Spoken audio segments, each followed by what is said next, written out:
দিদি এদিকে কাজ সারছে, মোচাটা কিভাবে কাটে একটু দেখিয়ে দিন না। হা কপাল, এত বড় ধাড়ি মেয়ে হয়েছে এখনো মোচা কাটতে পারো না? হুঁ, তোমার মামি তাহলে একদিন কি শিখিয়েছেন তোমাকে?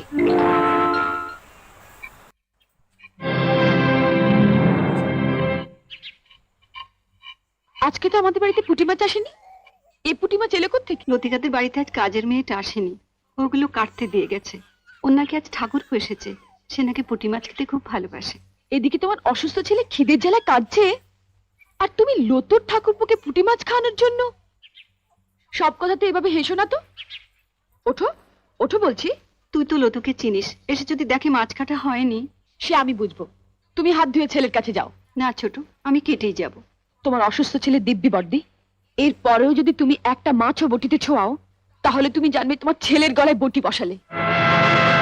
এ তুই কি দিবি দিলি ছোট? ওঠো ওঠো বলছি, এসো।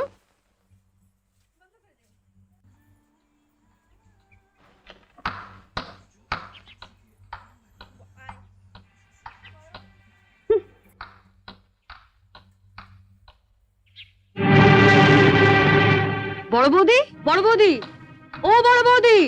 বড় বৌদিকে কেন? দরকার আছে। কি দরকার আগে আমাকে বলো। তোমায় কেন বলবো?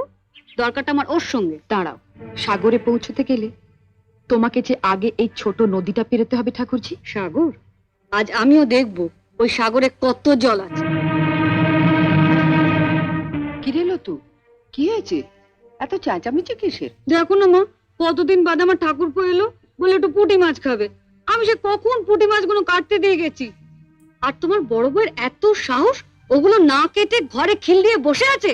আমি বড়দিকে মাছ কাটতে বারণ করেছি। তুমি বারণ করেছো? হ্যাঁ। কেন?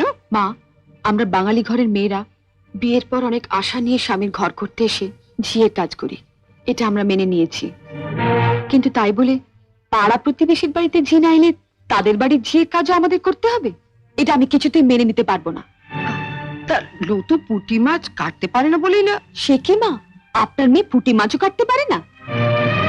সেদিন আমি মোচা কাটতে পারিনি বলে আপনি বলেছিলেন এত বড় ধাড়ি মেয়ে হয়েছো, এখনো মোচা কাটতে শেখোনি? তোমার মামি তোমাকে একদিনে কি শিখিয়েছেন? তা মা, আপনার মেয়ে তো কম ধাড়ি হয়নি, এখনো পুঁটি মাছ কাটতে শেখেনি। আপনি কি শুধু ওকে কলাবাজি করতে শিখিয়েছিলেন? শুনলে মা, শুনলে? ঠাকুরপুকে যখন পুঁটি মাছ খাওয়ানোর এতই শখ, তখন মার কাছ থেকে পুঁটি মাছ কাটাটা শিখে নিলেই পারো। আর মাও যদি পুঁটি মাছ কাটতে না জানেন, তুমি রোজ বিকেলে আমার কাছে 4টে করে পুঁটি মাছ নিয়ে আসবে। আমি তোমাকে শিখিয়ে দেবো বটিতে ঘষে ঘষে পুঁটি মাছের ছাল কিভাবে ছাড়াতে হয়।